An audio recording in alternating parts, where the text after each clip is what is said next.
Let's get into it. That one hurt my hand. I got the wife with me today. Hello. Oh, my hands are and I know we got a new camera angle going on. I figured it'd be a little better. You know, I'm closer to you. I can actually talk to you. They can see the face and you can see my whole wrist. all that fun stuff. Yeah, Scandalous. and your and your whole wrist. This is episode 686, Sold Not for Sale podcast. We got Joe Rogan talking with Sam Altman about bypassing our human characteristics, the burdens of being a human being, the emotions and the testosterone and the femininity and all of these things that tend to be a burden. I don't actually think that. That's more in Joe's line of thinking, honestly. And it's interesting to watch this podcast because Sam pushes back on Joe way more. Really? It's like Joe is kind of coming from a place where you think Sam Altman would be, because he's the founder of OpenAI, if you didn't know. And he's the head. He's the man who made ChatGPT. He's the one pushing it all out. He's the one pushing artificial intelligence forward. He's pretty much at the forefront of the world. Nobody else is doing what he's done so far. So you think he'd be like straight on board of like merging and all this stuff. But as Joe brings these things up to him, he's kind of like, I don't know about that. But he does say, he's like, I think because I'm around it all the time, I see how much it fails. Yeah. Whereas you're like, if you're just sitting there using ChatGPT, you're just like, wow, this is incredible. True. This should govern us, you know? But Sam's kind of just like, no, I programmed that. That's no. I know the guy that me and the guy that programmed that got drunk together last night. I don't know if you want that. It's very interesting. Very, very interesting. But yeah, that's the clip that we're going to be showing. And then we're going to be talking about a gentleman who is becoming a human guinea pig, who's basically just decided that he has given his body up to the endeavor of merging. And then we have another video of a woman who actually, to make it make sense to anybody, she basically has Neurolink. She has Neurolink inside her. Like, this is what Neurolink is supposed to be without the wires, basically. So very interesting. I didn't know anything like this was being done on human beings at all. Wow. But it kind of speaks to what Joe and Sam are talking about. It's kind of the infant steps.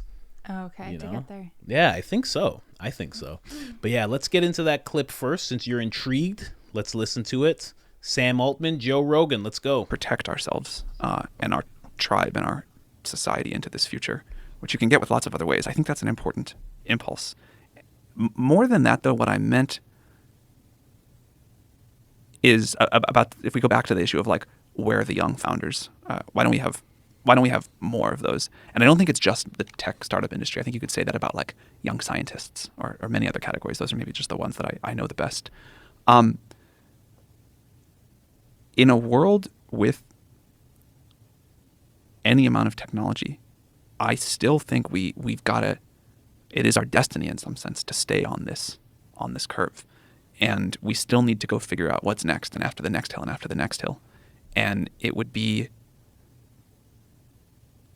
my perception is that there is some long-term societal change happening here. And I think it makes us less happy too.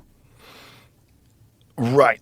It may make us less happy. But what I'm saying is, if the human species does integrate with technology, wouldn't a great way to facilitate that to be to kind of feminize the primal apes and to sort of downplay the role? You mean like should the AGI phthalates well, into maybe, the world? I don't know if it's AGI. I mean, maybe it's just an inevitable consequence of technology. Because especially the type of technology that we use, which does have so much plastic in it. And then on top of that, the technology that's involved in food systems, preservatives, all these different things that we use to make sure that people don't starve to death. We've made incredible strides in that. There are very few people in this country that starve to death. Yeah. It's not a primary issue. But violence is a primary issue. Yeah. But our concerns about violence and our concerns about testosterone and strong men and powerful people is only because we need to protect against others. Protect against other same things. Is that really the only reason? Sure. I mean, how many like incredibly violent women are out there running gangs? No, that part for sure. Yeah. Clearly not very many. What I meant more is that the only reason that society values like strong masculinity? Yeah, I think so. I think it's a biological imperative, right? And I think that biological imperative is because we used to have to defend against incoming tribes and predators and animals, and we needed someone who was stronger than most to defend the rest. And like that's the concept of the military. That's why Navy SEAL training is so difficult. We want the strongest of the strong to be at the tip of the spear. But that's only because there's people like that out there that are bad. If artificial general intelligence and the implementation of some sort of a device that changes the biological structure of human beings to the point where that is no longer a concern. Like if you are me and I am you and I know this because of technology, violence is impossible. Yeah, look, by the time, if this goes all the way down the sci-fi path and we're all like merged into this one single like planetary, universal, whatever Hive consciousness, mind. then yes, you don't need testosterone. But you especially if we can reproduce through other methods. Like this is the alien hypothesis, right? Like why do they look so spindly and without any gender and when they have these big heads and tiny mouths? They don't need physical strength. They don't need physical strength. They have some sort of a telepathic way of communicating. They probably don't need sounds with their mouths. And they don't need this urge that we have to conquer and to spread our DNA. Like that's so much of what people do is these reward systems that were established when we were territorial apes. There's a question to me about how much you can ever get rid of that. If you make an AGI and it decides, actually, we don't need to expand. We don't need more territory. We're just like happy. We, at this point, you, me, it, the whole thing all together, all merged in. We're happy here on Earth. We don't need to get any bigger. We don't need to reproduce. We don't need to grow. We're just going to sit here and run. That sounds like a boring life. I don't agree with that. I don't agree that that would be the logical conclusion. I think the logical conclusion would be they would look for problems and frontiers that are insurmountable to our current existence, like intergalactic communication and transportation. What happens when it meets another AGI the other galaxy over? What happens when it meets an AGI that's 1 million years more advanced? Or that. Like, what does that look like? Yeah. That's what I've often wondered if we are, I call ourselves the biological caterpillars that create the electronic butterfly, that we're making a cocoon right now and we don't even know what we're doing. And I think it's also tied into consumerism. Because what does consumerism do? Consumerism facilitates the creation of newer and better things because you always want the newest, latest, greatest. So you have more advanced technology in automobiles and computers and cell phones and all of these different things, including medical science. That's all for sure true. The thing I was like reflecting on as you were saying that is, I don't think I'm not as optimistic that we can or even should overcome our biological base to the degree that I think you think we can. And, to even go back one further level, like I think society is happiest where there's like roles for strong femininity and strong masculinity in the same people and in different people. And I don't think a lot of these like deep-seated things are gonna be able to get pushed aside very easily and still have a system that works. Like, sure, we can't really think about what if there were consciousness in a machine someday or whatever, what that would be like. And maybe I'm just like thinking too small-mindedly, but I think there is something about us that has worked in a super deep way. And it took evolution a lot of search space to get here. But I wouldn't discount it too easily. But don't you think that cave people would probably have those same logical conclusions about life in a sedentary lifestyle and sitting in front of a computer and not interacting with each other except through text? Well, I mean, isn't that like what you're saying is correct? How different do you think our motivations are today, and kind of what really brings us genuine joy and how we're wired at some deep level differently than cave people? Clearly, lots of other things have changed. We've got much better tools. Mm-hmm. But how different do you think it really is? This episode is brought to you by ShipStation, wins while keeping every ship, and if that's .com. This episode is brought in care of my with your visiting meundies.com/Rogan. I think that's the problem, is that genetically, at the base level, there's not much difference. And that these reward systems are we interact with all of them. Whether it's ego, lust, passion, fury, anger, jealousy, all these different things. And you think some people will upload and edit those out? Yes. Yeah, I think that our concern with losing this aspect of what it means to be a person, this like the idea that we should always have conflict and struggle because conflict and struggle is how we facilitate progress, which is true, right? And combating evil is how the good gets greater and stronger if the good wins. But my concern is that that is all predicated on the idea that the biological system that we have right now is correct and optimal. And I think one of the things that we're dealing with the heightened states of depression and anxiety and the lack of meaning and existential angst that people experience, a lot of that is because the biological reality of being a human animal doesn't really integrate that well with this world that we've created. That's for sure. Yeah. And I wonder if the solution to that is not find ways to find meaning with the biological, vessel that you've been given, but rather engineer those aspects that are problematic out of the system to create a truly enlightened being. Like one of the things, if you ask someone today, what are the odds that in 3 years there will be no war in the world? It's zero. Like nobody thinks, there's never been a time in human history where we haven't had war. If you had to say, what is our number one problem as a species? Well, I would say our number one problem is war. Our number one problem is this idea that it's okay to send massive groups of people who don't know each other to go murder massive groups of people that are somehow opposed because of the government, because of lines in the sand. That's and territory. clearly an insane thing. It's an insane thing.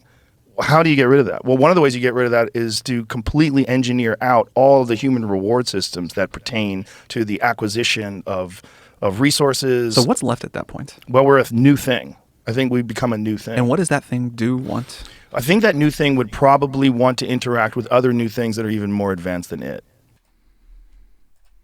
That is Rogan.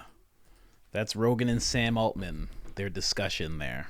Interesting. Yeah, very interesting. Very interesting. I like, again, it's because I think Sam kind of is working at it and working towards the AGI, which is artificial intelligence, artificial general intelligence, which is basically just like, a brain, basically. Yeah. A brain, and put it into something, it can make better versions of itself. It's like the ultimate, we could say, for now, until we get there, and then there's a new ultimate. Yeah. Very interesting. Very interesting. I don't know. A lot of the things that Rogan has to say. And it's funny because Sam talks to Rogan in this episode. He's like, you're very neutral about all this. But in these conversations, I don't see somebody that's very neutral about it. He seems pretty like pro. Well, he seems like he's pushing for it more than he's neutral about it. When you're neutral, you're like, you don't really care either way. Yeah. But it seems like Sam is more neutral. Sam seems more neutral, even though he's so on the side of it. Which is weird because he's driving it forward. Well, yeah, exactly. Which is probably a good thing. Yeah. Like if somebody's going to be driving something forward, they should be kind of neutral about the outcome and just do it for the sake of whatever science, knowledge, technology. Yeah, exactly. But yeah, I was just writing down things as they were talking. Did you write down things? A couple things. What did you write down? Well, the first thing I noticed was that I've never heard Sam Altman speak. And he does this like pause thing.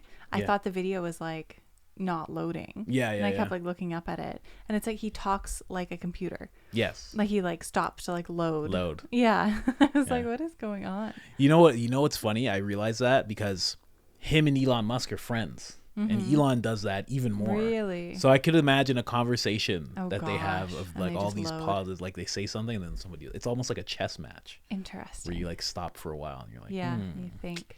what should I do here? Huh. It's very, very interesting. But I think it's because, well, I shouldn't say I think it's because I've noticed a lot of these genius types do that. They tend to pause. Yeah. And There's think probably a about lot going on in their brains before they speak, which is good. Probably a lot going on and probably... Yeah, probably it's just like a lot going on because it's like you don't have to speak fast in their world where you walk into the room and everybody's like, yes, I have to wait for you to speak. Everyone listens. Yeah. So you can like take your time with it, Yeah. Well, what else did you write down? I found it funny. He was saying, Joe was saying about like having like a hive mind would be a good thing. And then it would like lead us to different motivations. Yeah. But then I was thinking too, like if you don't have any difference, then that doesn't lead to any progress. Yes. So then we would just be stagnant. It's almost like because I've been looking into like socialism and capitalism. I did it for a couple videos. And, in socialism, they talk about, the redistribution of wealth. So they take it all, they control the resources, they give everybody the same amount generally. Mm-hmm. And the one thing that people always talk about is when you take away capitalism, you take away progress. Because all of a sudden, Elon Musk is going to be like, I don't get everything that I should get. Jeff Bezos is like, I don't get billions of dollars. Yeah. Okay. And then why would anybody want to start a company like that? Yeah. There's no motivation to do it anymore. Exactly. So it's almost like a mental socialism. Yeah. You've now taken all the intelligence and you've distributed it to everybody. Oh, God. So now everybody's just at this baseline. Everybody knows what you're about to say. I would hate that. You know what everybody's about to say. So it's like, at that point, what do you do? Yeah, that's annoying. I guess you could come together as one and now you're going somewhere else. I don't know. But then those aren't even your decisions. Like there's like zero willpower. Mm-hmm. Yeah. Now you're groupthink.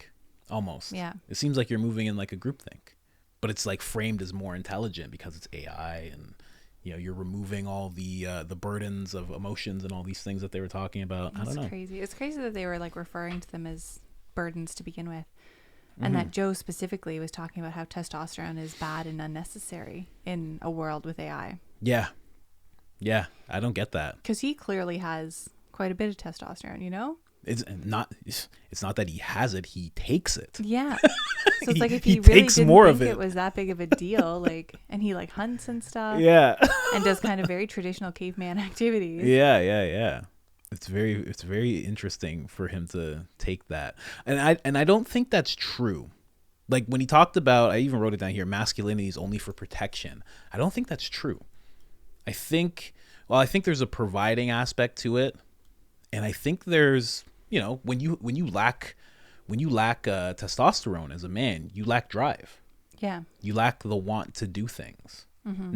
Not just procreate or reproduce. You lack the drive to go out and like do stuff, make something of yourself. Yeah. True. All of that goes down dramatically. Mm-hmm. So it seems like even to get to this point, there had to be a rather large amount of testosterone or ego or whatever you want to drive, whatever you want to call it, that took to get to this point. So to take it all away, I don't know. I don't know that it would stop all productivity or progress, but I think it would hinder it for a lot of people.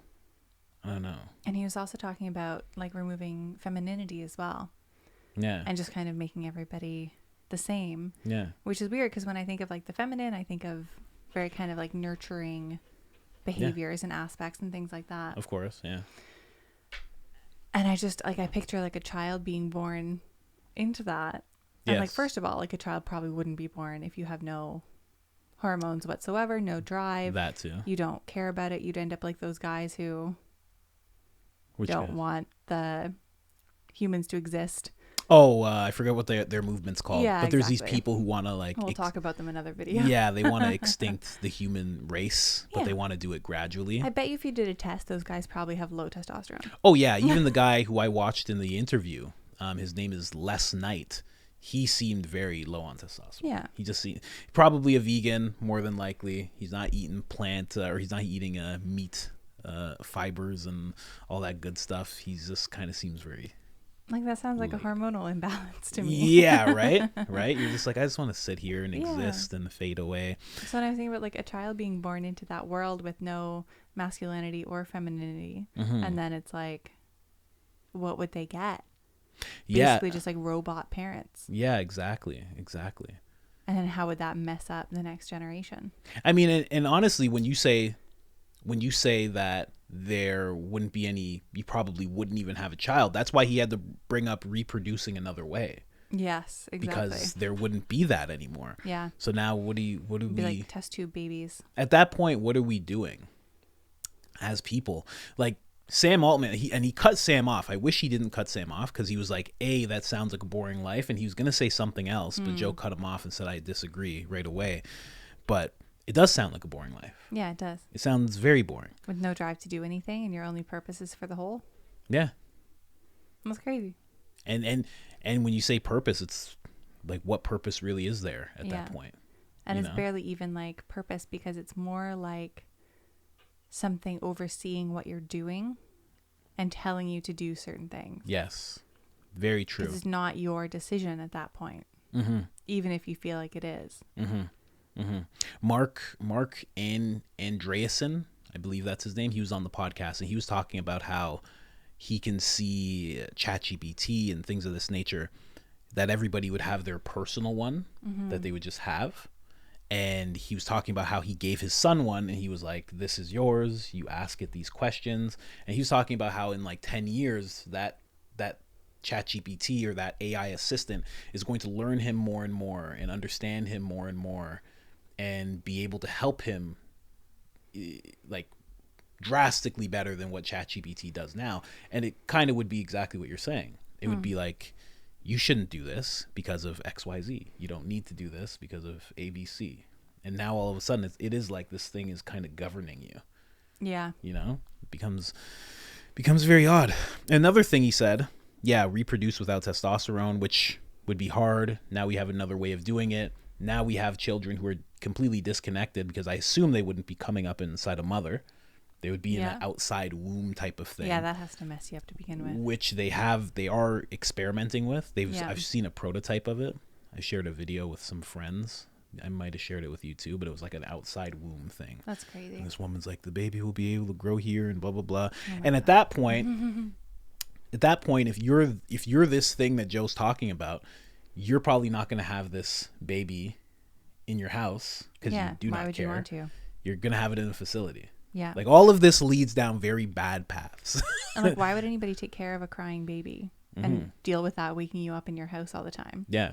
If you don't have any connection. Yeah. You don't have the same emotions that he's talking about getting rid of, those ones you need to actually take care of a child.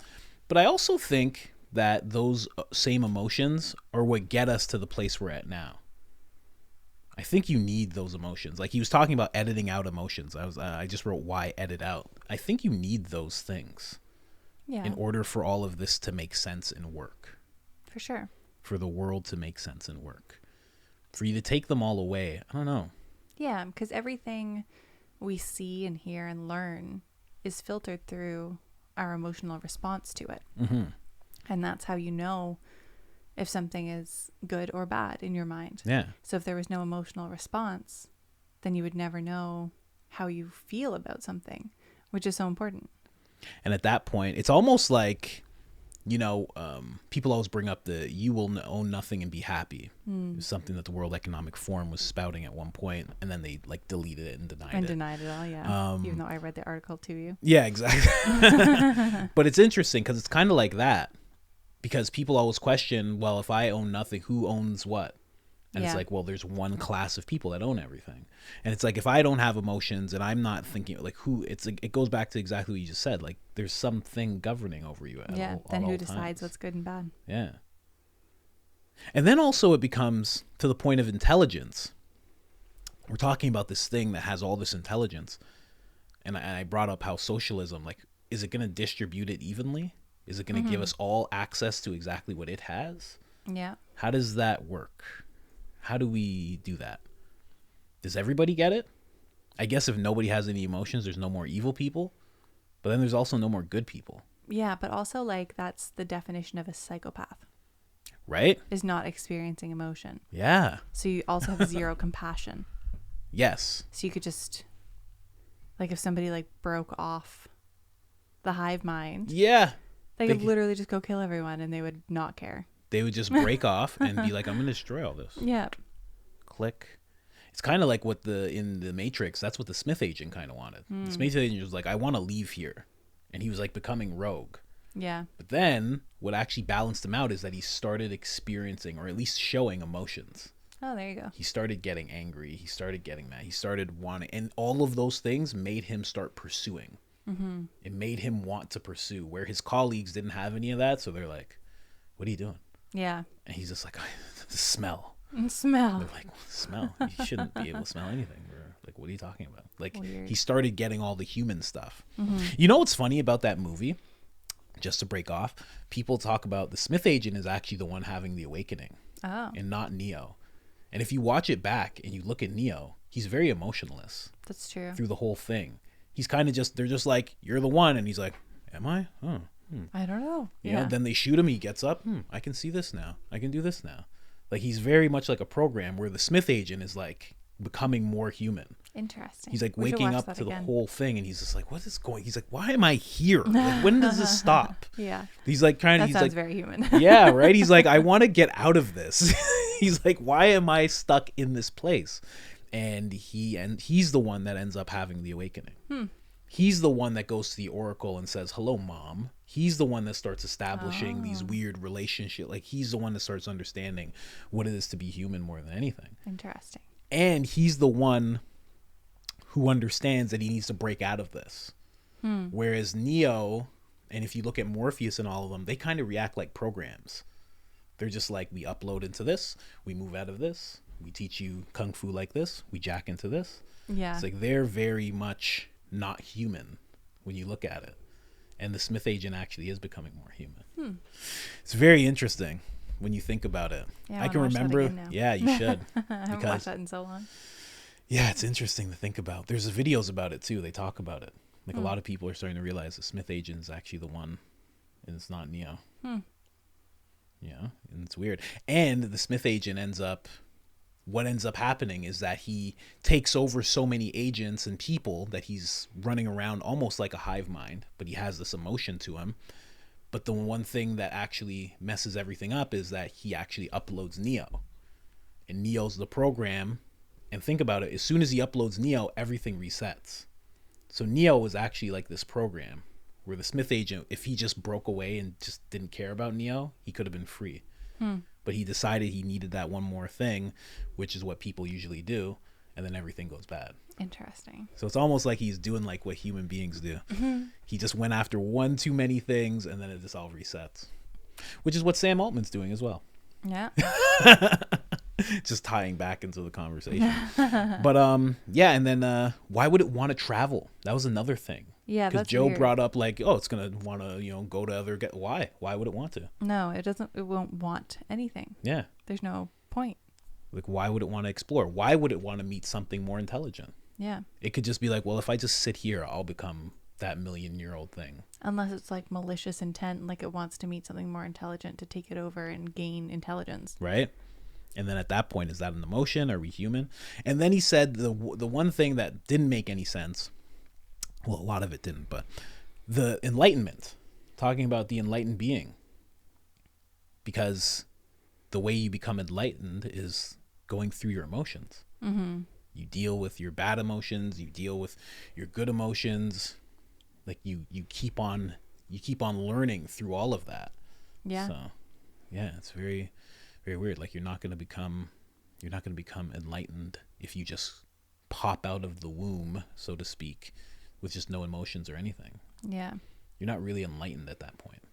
I don't know. I think enlightenment is, it takes, at least right now, maybe he's right, maybe it's different, but it takes a lot of work to become enlightened. Yeah. You know? And it's like control over your emotion, not elimination of it. That's like an easy way out. But Yeah. I don't think it's true enlightenment, because you reach enlightenment by doing that work. Yeah. Yeah. Which is like, it makes me think of so many people that I know who have been saved in terms of like religion. And this is all religions I've seen this with, but they usually come from such a horrible background. Like they were smoking crack and they were doing this and that, all these things. And they rose from all of that. They went through it and rose from all of that and decided to go on to the better life. And they usually are way, I want to say way nicer, way more accepting of people, the way that Christ or Buddha or whatever you believe in would be, because they've been through all of it. Whereas sometimes you meet somebody who is Christian or whatever religion, and they've only just had like a Ned Flanders type of life. Yeah. And they're not very accepting of other people. And then it's like judgmental. Yeah. If somebody's different than them. Yeah, because they haven't been through it all. You know, it's like talking about the priest who can go to a strip club and like have his office in a strip club and still be okay. It's like you're just in a church. You just sit there all day. But like, how are you if you're in the strip club? You know, and girls are trying to twerk on you. Like, what happens then? Like, are you still the same guy, or do you change? Or So like, how enlightened are you unless you actually go through the work of having to climb up all these levels? Do you have to go to the washroom or anything? No, I'm good. Okay, you're good. Just making sure. This is just to let you know you can go to the washroom. I know. Because I can talk to myself. You know I know how. But yeah, what else did you have written down? Anything? No, that was it. Cool. What else did I have? Oh, we shouldn't bypass humanness. That was the last thing I had written down. Yeah, that's a good summary. Yeah, That's definitely true. I don't think that would be good. There's a thing that Joe Rogan actually says all the time.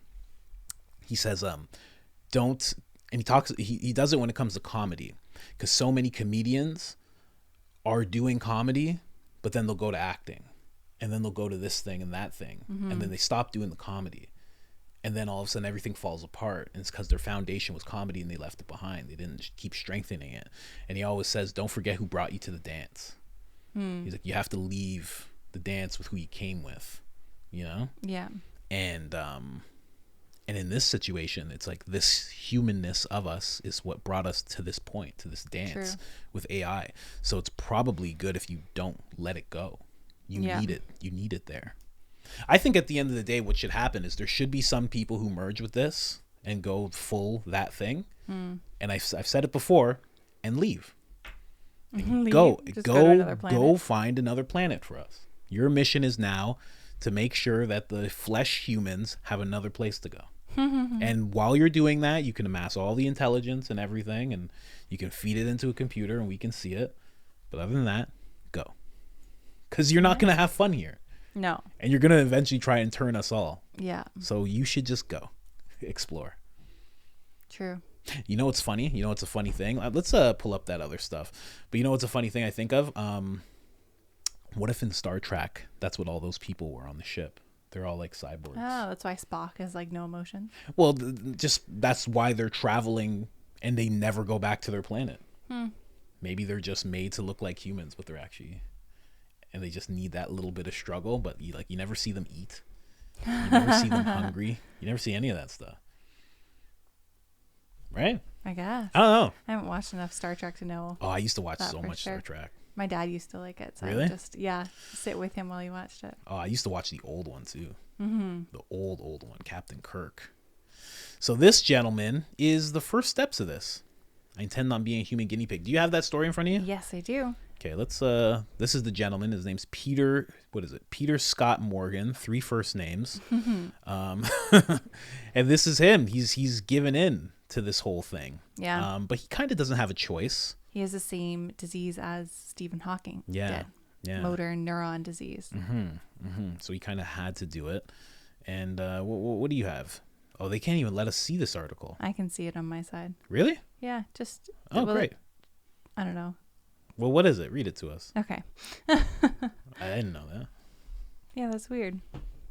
I'm not going to read the whole thing, but basically, so it says, using an exoskeleton, Dr. Scott Morgan is experiencing what it is like to stand for the first time in months after being diagnosed with motor neuron disease, or MND, in 2017, the same incurable condition that killed scientist Stephen Hawking. Wow. The remarkable step, however, is just the first in the 62-year-old's bold journey to control his disease by becoming the world's first fully fledged cyborg. So that's his goal, to like merge with technology. I guess you'd want to at that point. Yeah, like if you don't have any other choice. Yeah. I get it. But some of the things he says are just like crazy. Why, do you have quotes or anything? Yeah, like this one, it says, think of it as a science experiment. He laughs. This is cyborg territory, and I intend to be a human guinea pig to see just how far we can turn science fiction into reality. Really? Yeah. Like we were saying, like he doesn't really have another choice for himself personally. Yeah. But it's like he's treating it as he like gave his body to science for the greater good, and that everybody should be doing this. Yeah, well, that's definitely that's not on the docket for me. But maybe I'll feel different when I'm 62 years old. I don't know. I don't think so. Yeah, I don't think so either. Quite honestly. You'll be like Joe Rogan when you're 62. Well, still really fit, hunting, doing whatever. I don't know about this version of Joe Rogan. He's slowly shifting, but that's what people are supposed to do. You're supposed to learn things and have different perspective as time goes on, you know. But I think I'm gonna be like him, moving more towards like the way he talks about AI, I'm going to be talking about regenerative farming. I'm going to be like, everybody should be doing this, and you can do it in your house. This is our room. This is our room farm that we have here. Yeah. We have an outside farm. This is what you do with chickens. Give them these supplements to get these type of eggs. I think I'll get into that type of science. As long as they don't ban supplements. Yeah. We'll see. What else does he have there? Because I know I have a video of this gentleman speaking about this stuff. It says, eventually, Dr. Scott Morgan wants the exoskeleton to encase his upper body, giving him superhuman strength and the ability to tower above flesh and blood humans. A mind-reading computer will be plugged directly into his brain, expressing his thoughts almost instantly. Meanwhile, his paralyzed face will be replaced by a hyper-realistic avatar that will move in time with a speech synthesizer. You know, this reminds me of feminism. Because at first it was like they just want to be equal. And now, like, this third wave of feminism, they're like, I want to be tower above. I want to be way better than you. Yeah. Like, easy there, buddy. Yeah. Just walk with the rest of us. What's going on here? And that picture on the screen, you can see all the dots on his face. That's the tracking? Like the tracking for his avatar. Yeah. So he's teaching it while he's still able to move his face. Interesting. Yeah. Very, very interesting. They actually did a documentary on this guy called Peter, the Human Cyborg. Oh, did they? Yeah. I got to get that. I want to see that. I think it was in the UK by the looks of it. Yeah. He is. Right now, this clip that I'm going to show is him speaking on, I believe it's a UK or Australian outlet. You want to listen to this? Yeah, sure. Let's hear what he has to say. I want to find a place where he's speaking. I want to hear him talk. Well, they were just starting to say that he had to do like 3 surgeries for his digestive system. Yeah. So that he wouldn't need like a carer to feed him. So he has a feeding tube that goes directly into his stomach. So I guess they just pour in whatever nutrient sludge. Wow. He has like a colostomy bag. Yeah. Wow. And I guess like a catheter so that he doesn't need anybody. I guess he'd need somebody to like empty them. Yeah, that'd be about it. Yeah. And the man talking was his husband. Yeah. It's crazy. I just wanted to play that. That was very interesting. Very interesting. Yeah. So he has the avatar. He has the whole avatar thing. I got another clip of a woman who has basically like Neurolink inside of her head. We're going to show that in a second. But yeah, that was very interesting. Very, very interesting. As I was saying to you before we started filming, like, why can't they come up with a computer voice for people? It sounds better. That sounds better than like Stephen Hawking did. Yeah. Like, this is way better. Yeah. That's why it's improving. I was going to say, I was saving it for now, but you know, the next version of whoever decides to be like this guy, he's going to be able to have Joe Rogan's voice.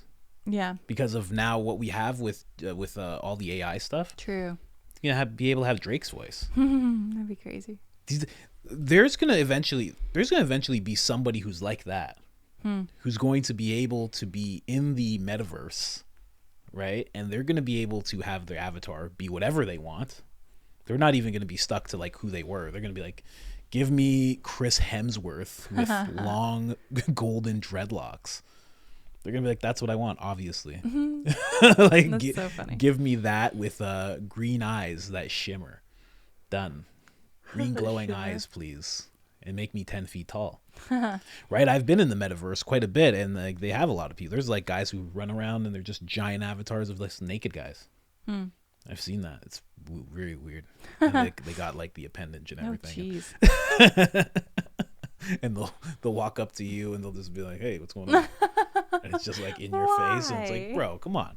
Because they're just, they're trolling right now. But eventually people are going to be like, there's going to be someone like this who's going to make an avatar. They're going to be able to have Drake's voice, and they're going to be like, "I'm performing every day in the metaverse. Hey guys." And there's going to be nothing anybody could do about it. Yeah. It says he spent hours recording words and sentences while he still could. That's the thing. Like, this happens to Joe Rogan or even someone like me. I talk like an hour a day. True. But Joe Rogan has thousands of hours. That's why, I don't know if you know, there's so many Instagram ads with Joe Rogan selling things, but it's not him. Yeah, he talks about it and how he's had to, like, he tries to sue the companies, but they can't get to them. They're like shell company, and then it's like some faraway thing in like the Netherlands or something. Interesting. So they can't really attach to it, but yeah, of course that's what he did. Very, very interesting stuff. But this is somebody who would be on board with everything that we were just talking about. Yeah. They would be into it. They would fully be into it. For sure. But me, I'm not so much, you know? Maybe this will be a thing for older people. It's like you want to talk to grandpa, and grandpa is just, you know, an avatar in the metaverse, and you can just attach, you know? Yeah, I don't know. Till it gets out of control. Like this too. What? Like this guy has a husband of 40 years, it said, and they've been together. So like I understand wanting to stay alive and be with your person even longer if you could, but taking out emotion, like that would mean that you don't have that connection anymore. Yeah, that's the thing. And that's the thing also. Like I don't have this guy. I don't have access to this man, but I don't know if he wants to take away emotion. Yeah. It seems like he wants to preserve it. Yeah, because he was saying like he wants his avatar to smile and everything. Yeah, exactly, and he wants it to be his smile. He wants it to be his face. I don't know. I think it's gonna get really interesting in the next few years. I was gonna say that whole avatar, like grandpa's an avatar, and like you jack into the metaverse, he jacks in until he like figures out how to like get into your kid's brain, and now he's like uploaded himself into your son. And there's a whole other issue of like hacking. Yeah, that'd be crazy. Now grandpa's hacked, and he's like, get out of my face. He starts saying shit to you all crazy, and you're like, or someone like hacks into him and tells you to give him money and stuff. Yeah, right. I need 400 bitcoins for my new body. I have a new appendage I need. 9 inches. Oh my God. Just weird. But it's a wild world. Very wild world. I got another clip here. This is the one without the music, right? Yeah, let's go. And this is fair use to AP Press, just so you know. They tried to copyright claim something before. AP, this is fair use. We are covering an issue right now. Please do not do that again. Let's go.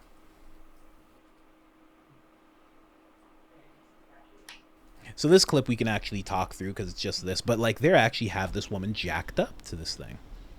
So she is 18 years ago. She suffered a stem stroke. Anything is possible. So she's been unable to speak. I think you are wonderful.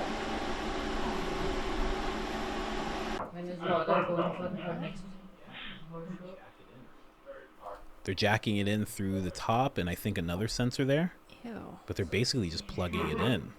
And she's able to speak through that avatar when she's attached to this thing. See, there's like 2 connections there. I don't have a lot of time to do it. The signals from the individual brain cells or neurons are amplified, sent out through a pedestal, which is a stainless steel device that's placed on the patient's skull. It comes out through the scalp. And they have signals are then attached to her brain. Amplified, run through a machine learning software algorithm, which associates the neural activity, the brain activity, with the individual speech sounds or phonemes of English.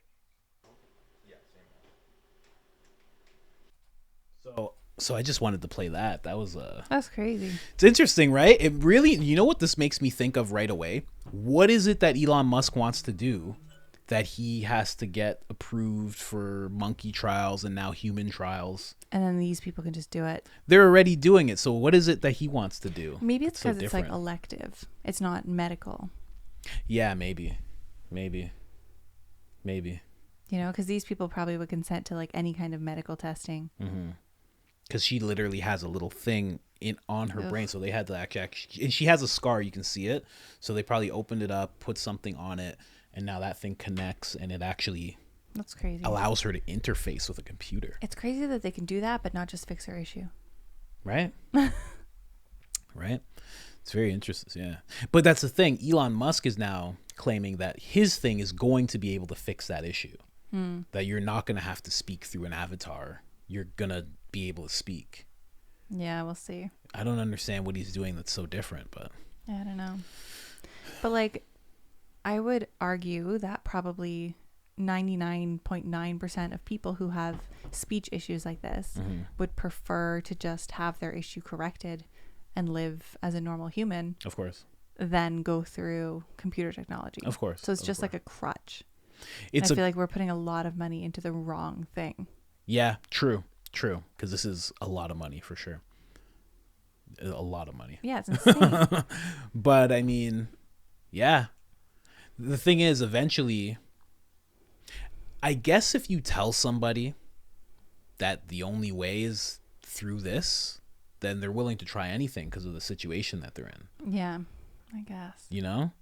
It's almost, again, because a lot of this technology that comes to us is kind of pushed to us, you know? So if they're just like, hey, you know, we don't know anything about the body and how to fix that, but we could get you going on this thing and you could talk again. Yeah. But in reality, they're like, I just don't get funding for that other thing. Yeah, that too. You know? It makes like, that honestly just like changed my mind about all of this stuff. Like I was thinking before, like, oh, it's so smart. It's amazing that we can do that. Yeah. But now I just think like, how dumb are we? Yeah. That we can't figure out ourselves. Yeah. And we have to rely on things like technology because we can code that and we understand it. Yeah. To do the things that we can't do. Yeah. Yeah. Yeah. Right. And again, I don't even know if it's, well, it's kind of dumb, but I think it's more, that's what they're willing to do. Mm-hmm. You know? But why? If the government and all these people who fund, like these guys in front of the computers and everything, their lives are funded based off of this. Yeah. You know, they don't just get money for the thing and then they work at Starbucks. Like they get their whole lives funded behind this. Yes. If the government said, hey, we're never funding anything like this ever, figure out how to fix our body, they'd be like, all right, well, I guess we're going to figure out. They would just get to work. I feel like coders would be really good at that too. Eventually, yeah. If you could put them alongside someone who knows biological really, really well, and keep those people together and keep them working, I'm pretty sure they would. Because if you look at like DNA sequences, it's literally just like 4 letters in different coded sequences. Like how different is that than computer code? There's just a lot of it. We're a very complex code. Yeah, exactly. I don't know. Also, the gentleman, Peter Scott Morgan, he actually passed away. Oh, did he? Yeah. He passed away while he was trying to get all this done. Oh, that sucks. But, you know, my conspiratorial mind goes, they're like, Peter, we got one last thing. Oh, no. But you got to say that you're dead. And he was just like, cool, no problem. Yeah, okay. He's like, and then they just ship him over the Area 51. And they're like, we got this alien body. And then they upload him. He's like, what do they call him? Like J-Rod or something? Who? I don't know. There's like a famous alien in Area 51. Oh, is there? Oh, I don't even know. It's like stories of this like alien who's like befriended people who work there. I'm not in the CIA like you are. You're the handler. I'm the handler. Yeah. Sorry, I'm just letting too much out. But, you know, like it makes me, you know, it's a joke, obviously, but he is willing to go to the full extent, right? If they did say that, if they were like, you just have to be passed away because we don't know what's going to happen. Yeah. And we don't want it to pop up on the news that we did something. Yeah, he would say yes, for he'd sure. be like, okay, let's go. Yeah. And then all of a sudden it's like, he's like this towering thing and he's like, amazing. Shoots off into the universe. Yeah. And now he's the alien crafts that we're seeing. He's like building them. He's like, throwing them at our planet. Yeah. He's like sending messages. Yeah, right. Need more parts. Send parts. No more Honda parts. But yeah, that guy, you know, as odd as he seems, he definitely did something for the next generation of people that are going to be like him. Yeah. Right? Because that disease is going to pop up again. I'm sure it has already. And he's made some ground for the next person. Mm-hmm. You know, whether that's good or bad or what that leads to, I don't know. But it's a big thing. It's a big duty almost to take on. Like, I want to use the word duty to be like, I'm gonna give my body up like that. Yeah. And whatever you guys can do, let's do it. Like, very interesting. I don't know. Yeah, it's crazy. What else you got? No, nothing. I think that's it, guys. We just wanted to talk about that. Hear Joe Rogan slowly become anti-human. Kidding, of course. He just likes to explore ideas. Yeah. And recently he's had a big psychedelic experience. Recently. And you know how I am after a huge psychedelic experience. You get real lucid. You get real like, you know, well, what is anything? You know? You get real open about things after, you know? So right now he's in the, it's called the afterglow. You take a big dose of something and you have an afterglow afterwards where you're just kind of like, Open to ideas. Anything is anything. Everything is sacred, you know? Otherwise, guys, if you haven't liked it already, like the episode. If you haven't subscribed already, subscribe. And I completely forgot to pull up the site. You guys know IamCoachColin.com. Get your Public Enemy #1 shirts. We still have the unjabbed shirt for those of you, the certified pureblood for those of you that stayed strong through the pandemic. And we also have the mainstream news brainwashing people series. Go ahead and get those. The discount code is I am Coach Colin. That's all capital letters. That's all one word, 1 L in the name Colin. And put it in before you buy something, please. We've had complaints from people. You got to put it in first. Make sure it's there and then do the buy. Please do that. Other than that, we are out. Bye.